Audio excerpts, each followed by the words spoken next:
Hi gents, and welcome to the evaluation section of the feedback lesson. Hopefully your teacher has either told you to have a look at your evaluation skills, or that is the general theme of the comments that you have received.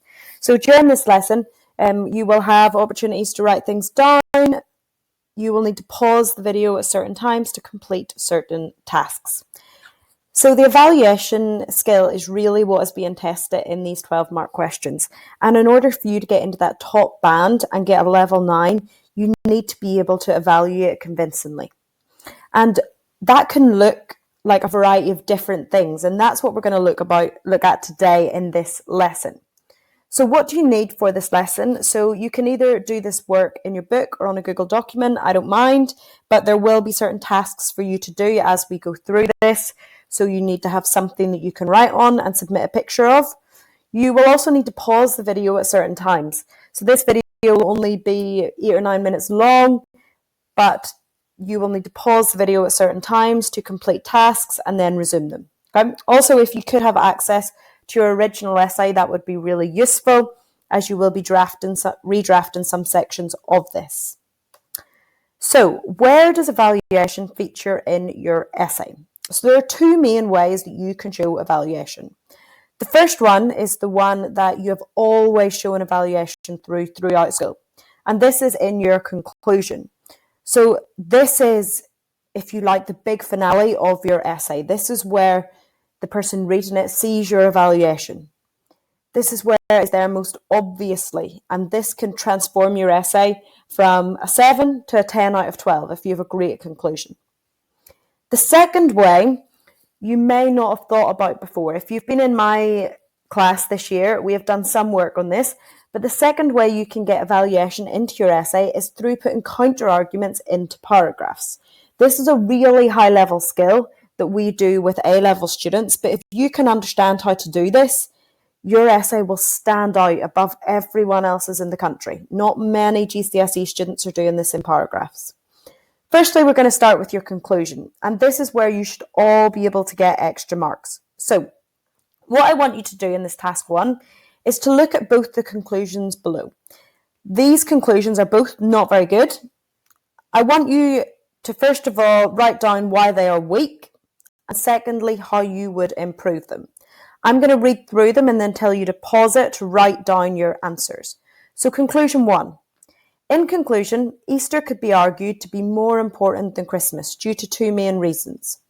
Firstly, Easter is when Jesus paid the price for human sin, and secondly, it was a clear display of God's power when Jesus rose again. Okay, pause it there. Write down why is this weak and how could you improve it. Okay, now we're going to move on to conclusion 2. So in conclusion, Easter could be argued to be more important than Christmas due to the significance of Jesus' death and the power displayed.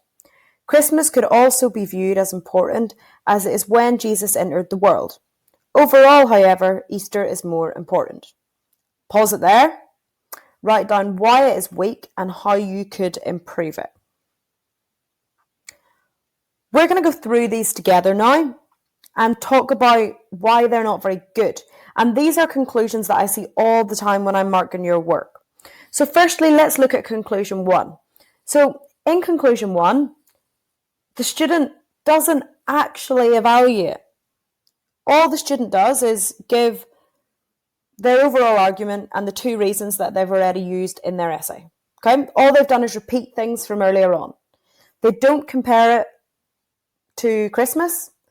They don't look at arguments against. They just give you two statements of fact. Okay? So this is very basic level conclusion that we see here with not much evaluation. Conclusion 2, what is the issue with it? They do give both sides of the argument and their overall view. But if we look at it in more detail, you'll see that actually they give one reason for, one reason against, and then say overall Easter's more important. They don't really look at them together or compare which argument's stronger. They don't tell me why Easter's more significant than Christmas. They just say, okay, they're both important, but Easter's more important. Again, that's not great evaluation. So there's what not to do, and now we're going to look at what to add in a conclusion that will make your conclusions really stand out. So, what I would like you to do is to look at the conclusions below and to comment on why they are good conclusions.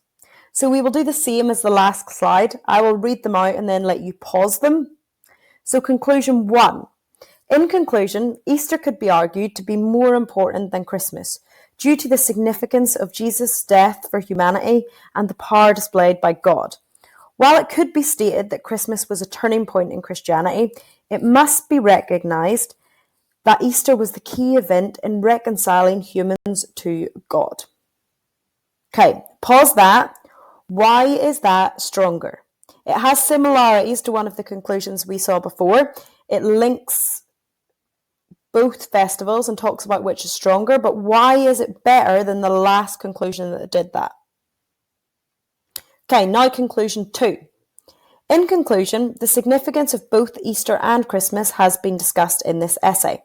It could be argued, however, that neither festival is more significant than the other, as they both reveal key parts of the character of God, as they both reveal his sacrificial love for humanity. Jesus' birth, death, and resurrection all play an important part of God's plan to rescue humanity, and therefore are all equally valid as celebrations today. Okay, pause it. Why is it good? Okay, both of these conclusions are good. Why are they good? We're going to go through these together now. Conclusion 1. It is good because it talks about both sides of the argument, but it actually explains why Easter is more significant than Christmas. It justifies it. It acknowledges that Christmas is important, but it justifies why Easter is more important. So we see this comparison throughout the conclusion, which makes it really strong. I can tell the student is weighing them up and coming to their conclusion here. Conclusion 2 is a slightly different stance. What they've done is challenge the premise of the question. I know Mr. Brown's class have talked about this loads. So it's this idea that you don't have to fall down on one side. You can get to the conclusion and say, actually, both are really important. They both play different parts. And this is why we need both of them. That shows really high-level thinking, that you can take this and say, actually, both are valuable. This is why. Okay? So what I want you to do now is to have a go at writing out these two different types of conclusion as the conclusion of your essay. So you can do it on a Google document. You might need to read through your essay again to see what your main arguments were. And then I want you to try and write out these two different forms of conclusion. So your first one is going to be weighing them up against each other and talking about which one is stronger and why. And your second conclusion is going to be challenging the premise of the question. Okay? So have a go at doing both of these on a Google Doc and you can submit it at the end. I will give you some comments on this. So this is conclusions. If you can get your conclusion sorted, that will immediately help your evaluation, massively. But the second thing you can do is slightly harder. But if you get it sorted, it'll massively make your essay stand out. And this is adding evaluation into paragraphs. And we can do this through counter-arguments. So I have added 2 steps here to help you think about this. So what you need to do is before the start of your essay, you need to decide which way you will argue. Sorry, I've made a bit of a typo there, but you need to decide what way you will argue. So are you going to agree with the statement or disagree with it overall? And secondly then, in the paragraphs that disagree with your overall argument, you can add a counter-argument or a limitation. So what I've done is include an example of this to try and make it more obvious. So this student overall is arguing that Christmas is more important. Okay, so that is how they have decided to argue. They have put a little introduction to say that that is their argument. You can do that if you want, but you don't have to.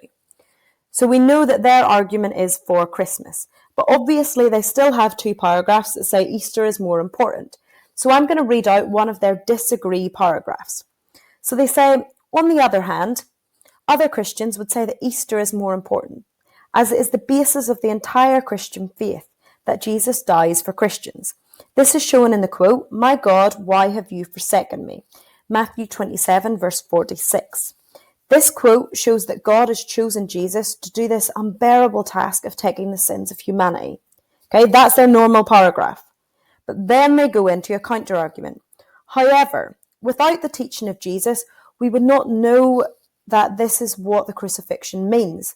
So therefore, he must have been born first to teach what he says, which is why some Christians would say that Christmas is more important for Christians than Easter.